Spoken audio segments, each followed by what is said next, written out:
Welcome to another episode of Crypto TV. I'm your host, Ornella Hernandez, here to talk all things Web3 and crypto.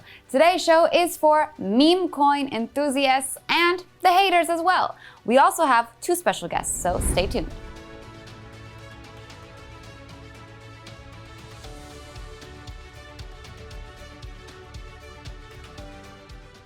Whether you love them or you hate them, the reality is that the current bull cycle is being fueled by meme coins. And the pro-meme coin degens love it, especially for the profits.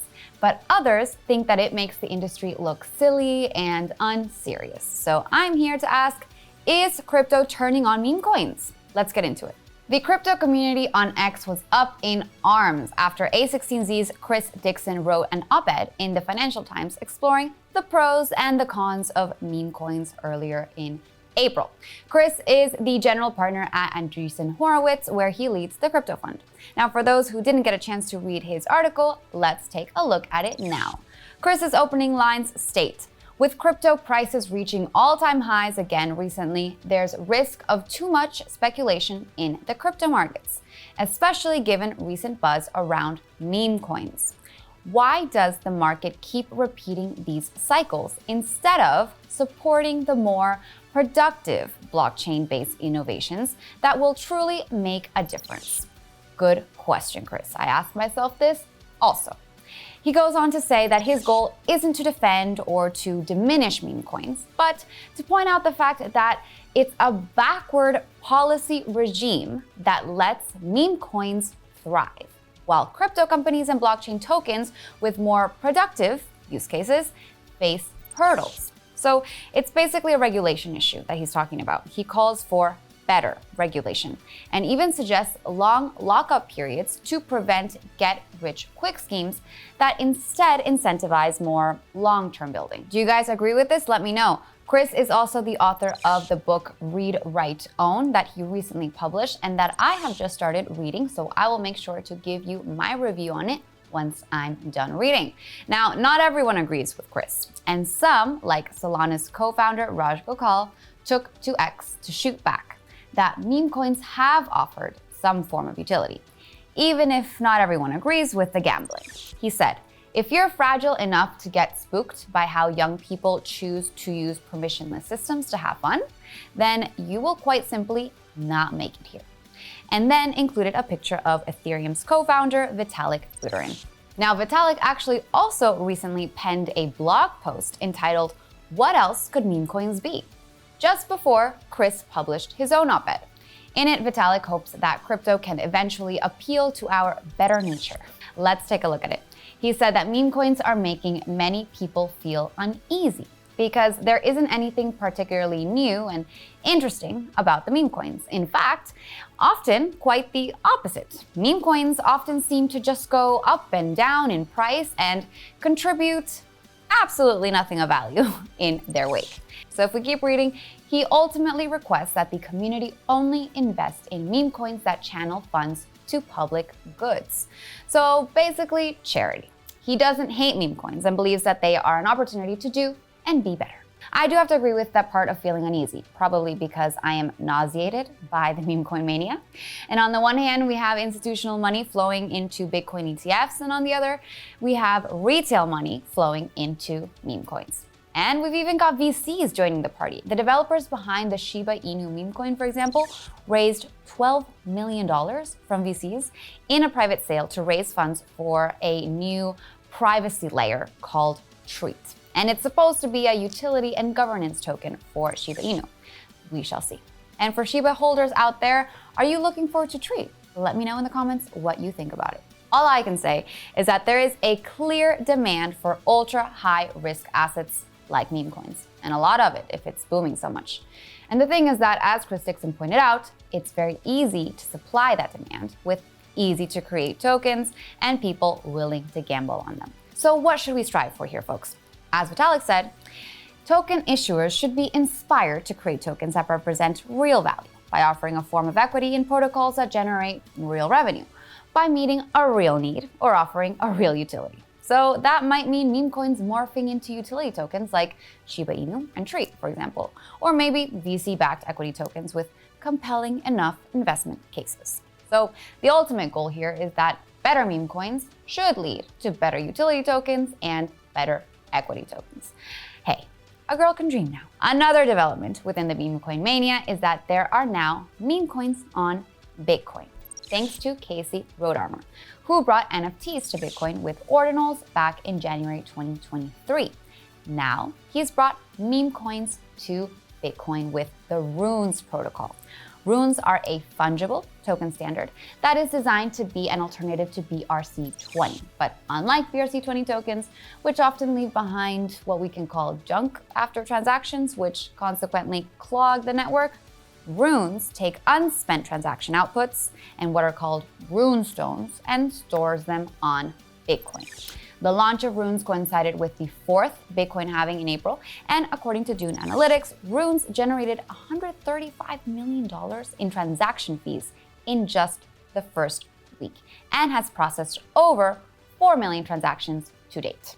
And according to Blockworks, Casey expects Runes to do more good than harm because moving those activities onto Bitcoin is a net positive, given that Bitcoin needs fees to incentivize miners to secure the network, even if that means inviting unsavory and harmful things like monkey JPEGs and shitcoins, as he says, into Bitcoin.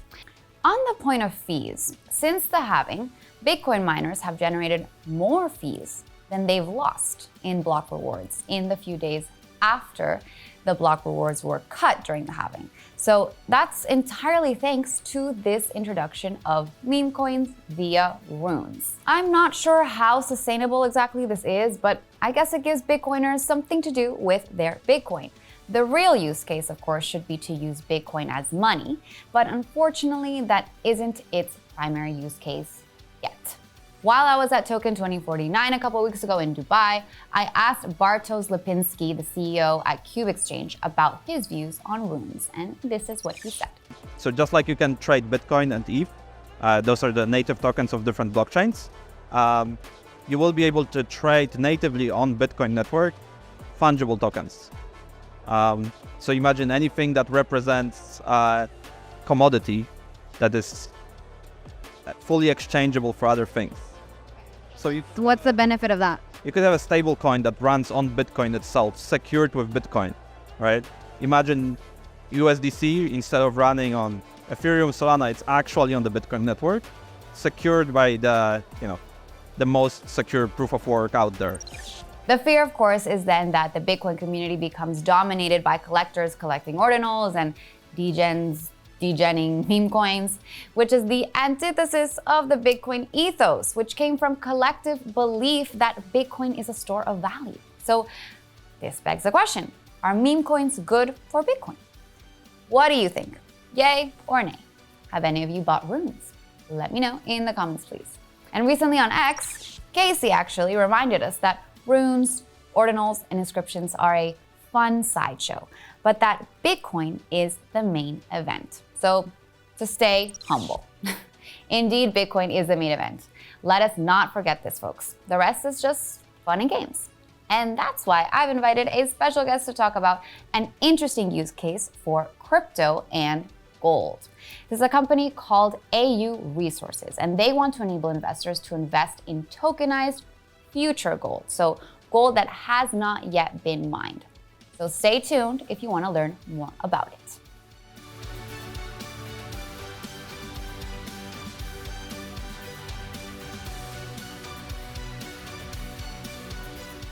We have two special guests on Crypto TV today from AU Resources. We have Ian, who is the CEO, and Maxime, who is the CTO.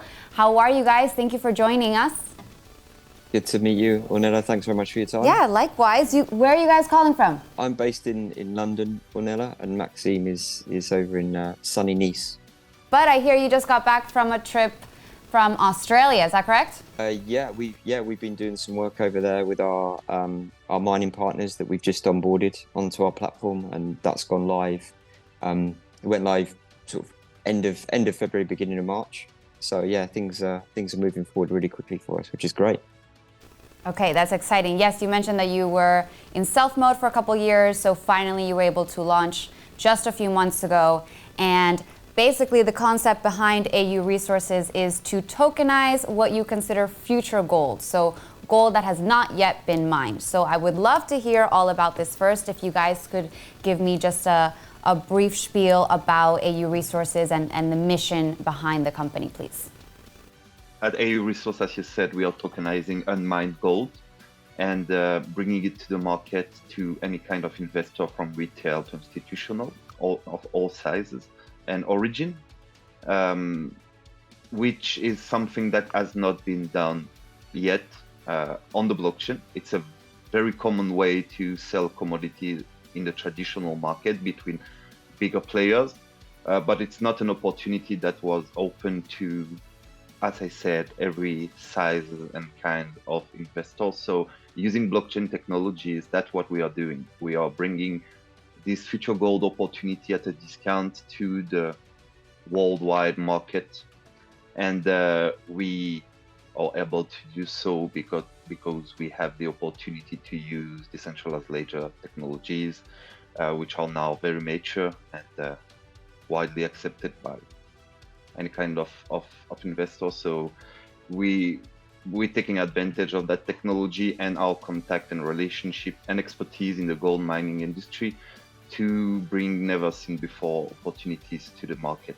Okay, amazing. So yeah, like you said, I guess there are already a lot of other companies out there that are tokenizing gold and bringing crypto and blockchain into the commodities market. But you guys are doing something different. So I want to hear how that came about. Like, what was the thinking process behind it? What was the inspiration maybe to found AU Resources and to bring this concept to life?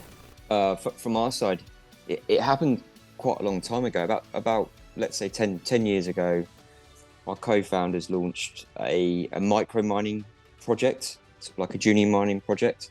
Unfortunately, when COVID-19 struck and funding for the initiative kind of became really scarce, we all realized that we needed to pivot and find a new approach and to finance our internal project.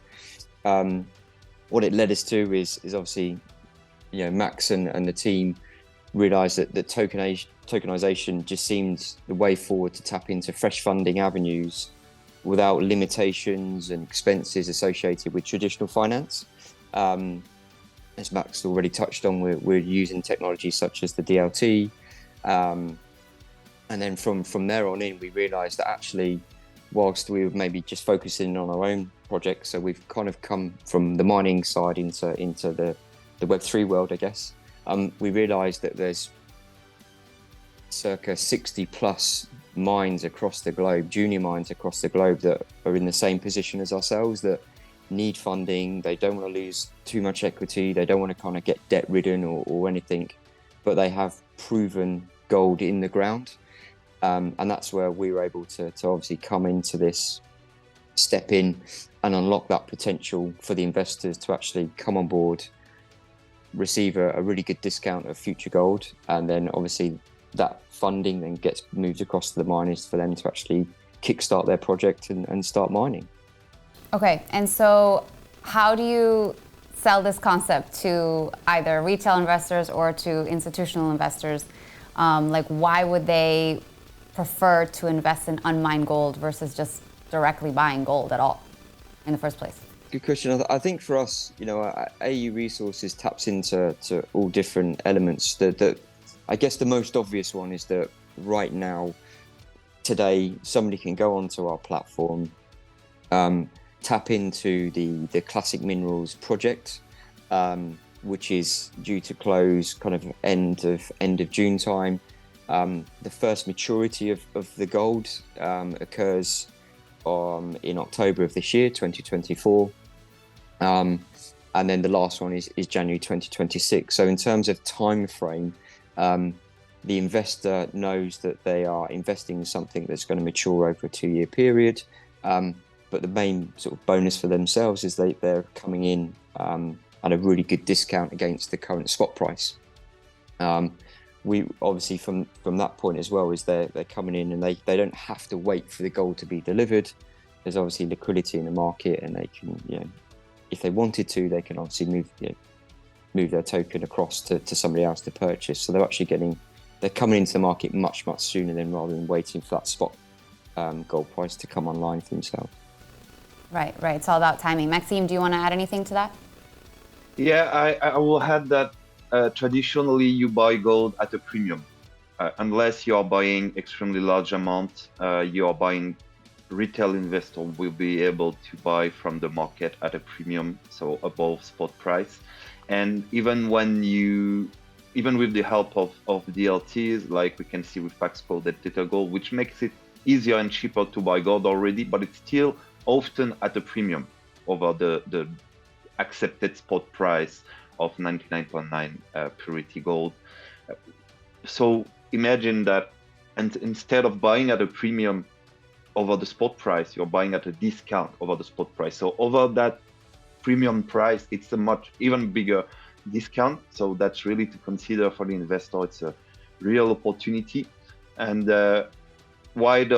maybe we can say why those miners don't use traditional finance players to do that kind of deal. It's because those players are not interested in junior miners, so small to medium size miners. They are really interested in the biggest deals with the biggest miners. All that happens all the time behind the scene, but the smaller size miners are often not able to have this opportunity to sell their production in advance, get funded, and then can deploy that money to improve or just create their mining infrastructure. And so we are offering them that opportunity, and we are offering the client, the buyers, the end buyer, also an opportunity that is really not possible to get anywhere else, actually. Right. So is that thanks to blockchain technology and the fact that you're able to tokenize this asset? Like, how does that work exactly, that process of tokenization? So we could not do that without the use of the blockchain technology. If we were to do that without it, we will not have enough audience and reach that the technology let us do, because today anyone that owns any kind of crypto token can come and exchange it for our gold, which already give us a much bigger audience. Once you got the tokens, we are also setting up different DeFi tools to let you use it before the maturity date. So, for example, as Jan touched on, we are setting up a secondary market, a decentralized secondary market that lets you exit your position or enter the position after the sale. And we are also working with our partner to launch a lending borrowing pool, also on DeFi, that will let you borrow USDC, USDT, not settled on that yet, or any stable coin for your future gold tokens. So you can keep them and still get something that is very liquid and use it for anything you want. Or you can exit your position and that then it's supply and demand. We cannot say about what the price will be, but it's still an opportunity to get in and get out very easily and very quickly. So that's all thanks to the blockchain technology. Okay, could you guys tell me a little bit more, give me more like technical details, like what chains you're using, what platforms, what technology exactly? So our native blockchain is Polygon, the best of both worlds. It's cheap, but it's yet widely distributed and very reliable. We of course plan to bridge to other chains. It's in the work. Our platform, which is actually live, and you can visit auresource.io and just jump on it and have a look, we're trying to make it as easy as possible for anyone to participate. So if you are a blockchain nerd, you got your wallet on your browser, you've got your token site to pay, you can go on and just instantly buy tokens and then track and follow your investment through our platform. But if you are not used of the blockchain technology but just want to participate in this very good opportunity to buy gold at a discount, you can also do so. Everything is planned so that you can also buy using more traditional means like bank transfers. And we are also working now with Coinbase services to integrate them in the platform, so you can actually log in with your Coinbase IDs, and you can also, if you don't have a wallet, you don't know all that work, you can also create a wallet that is hosted by Coinbase, so you don't have to worry about private keys, anything like that. We try to make it as easy as possible and as simple as, we believe one of the problem of the DeFi today is that there's too much user friction. It's a very commonly accepted fact, and we try to work on that. That's where also we bring some novelty. We try to address any kind of client, not only blockchain one. Anyone can come in and participate. Okay. Now, separate from AU Resources, I'm curious if you guys were big crypto investors on your own, or what was the interest there to bring in crypto to this company? I guess the main thing for us was we knew that we had gold in the ground. We knew the reports verified everything, and blockchain Web3 just made sense for us to kind of pivot into that world and utilize these great new technologies, really secure, completely transparent, and pivot across there and basically build something that quite openly, selfishly, we were just going to use for ourselves, but for our own mind. But actually we kind of realized that having a completely agnostic platform in the crypto blockchain world, could benefit a lot of people, a lot of miners that need support, that have resource, because these junior mines make up a lot of resource in the ground, and as Max says, the big companies just go past that. So yeah, for me personally, I've got an interest in certain areas. Max probably is slightly more so. Well, yeah, I'll say a bit like, and I've been trading, a little bit, winning, losing those past 10 years. But what I'm really interested in is the technology. I'm coming from, my background is in technology and retail. So I've always been thinking, we can use technology to sell products and services.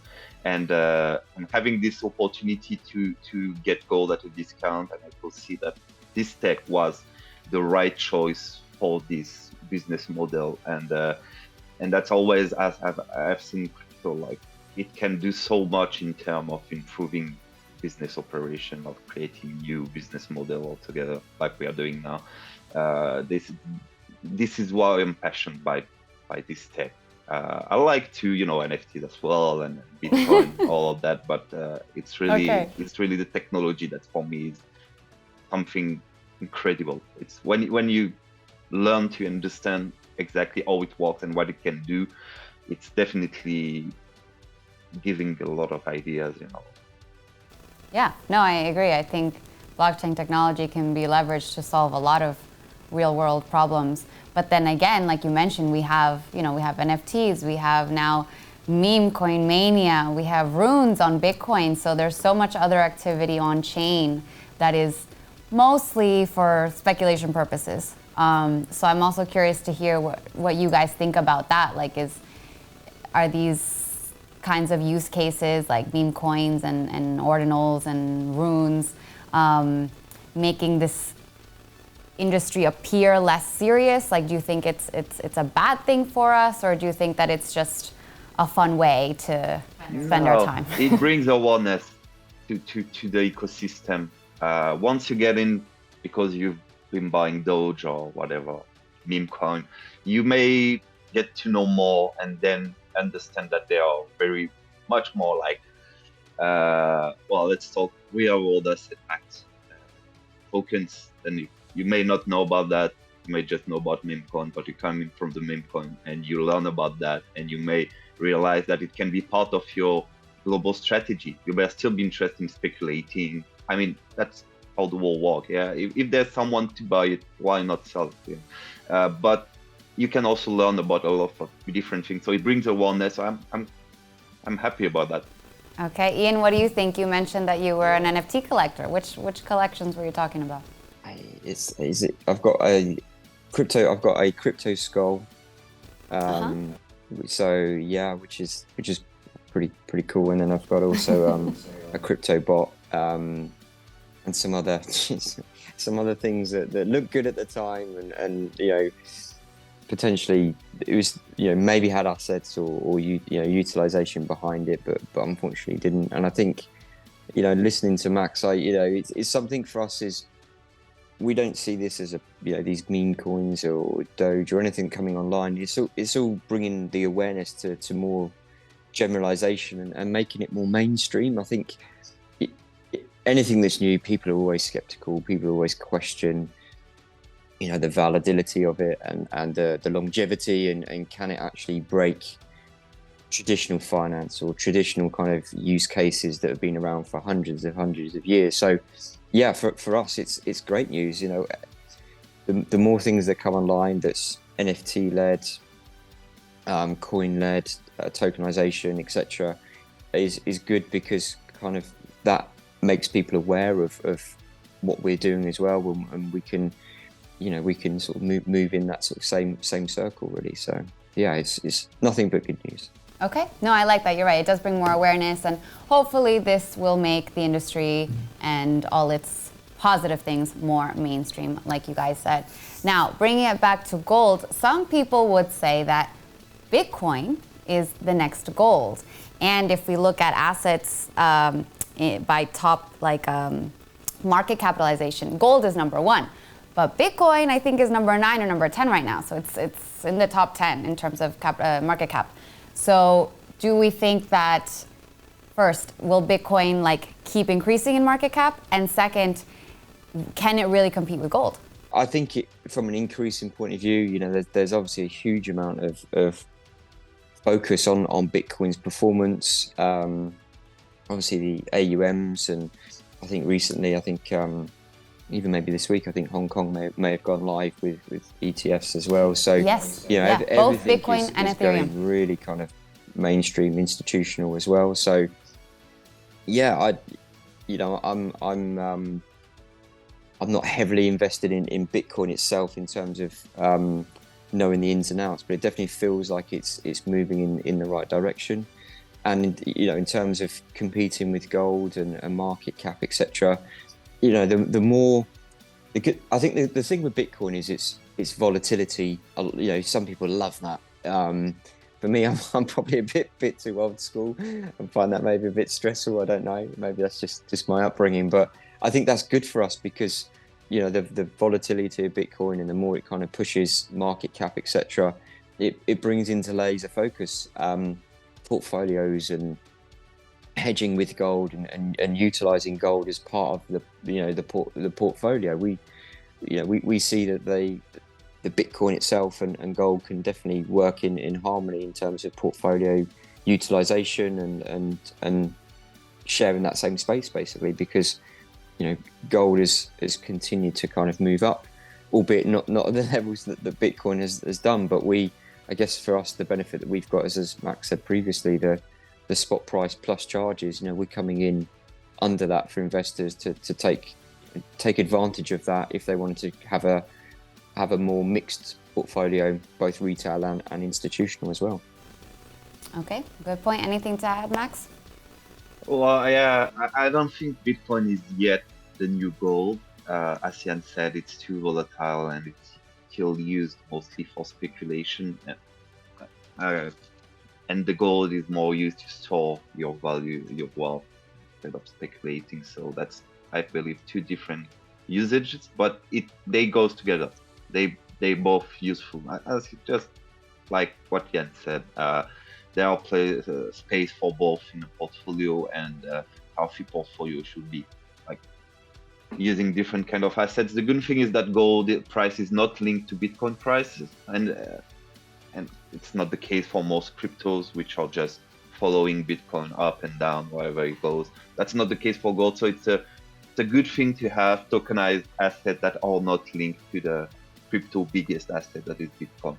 So I think, we need both. Bitcoin has a lot of great features, and so does gold. So yeah, we just need both. Okay, they can both coexist in peace. All right. Now, we're running out of time, so I just wanted to ask you guys, what is the best way for someone to first reach out to either of you, contact you in case they want to learn more or have any questions, and also to utilize AU resources and buy some unmined gold? Yeah, sure. That's a good question. I guess that the best way is auresources.io. Our email addresses are on there.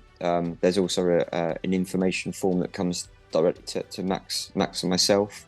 And the platform's fully live. So if people are keen for investment, they can actually select. Right now, we've got the Australian mine, the Classic Minerals is live on our platform. And soon to go live in a couple of weeks will be our mine in West Africa as well. So everything is fully operational and up and running. And anybody that's interested can go straight onto our website. Okay.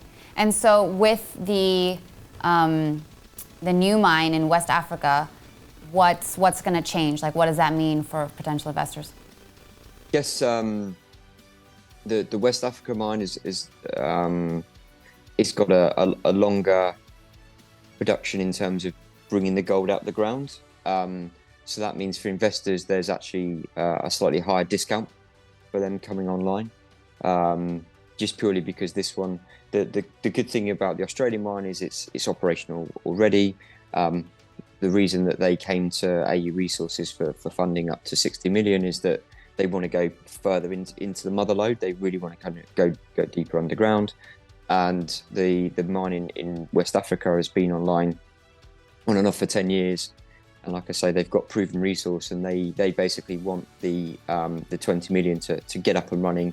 But in terms of the token, that's just slightly further out, but there's just an improved discount. And again, everything's on auresources.io for people to read the project, understand the token structure as well. Okay, amazing. Well, coming soon. Thank you guys so much for your time, Ian and Maxime. I learned a lot. And everyone else, please stay tuned for the rest of Crypto TV.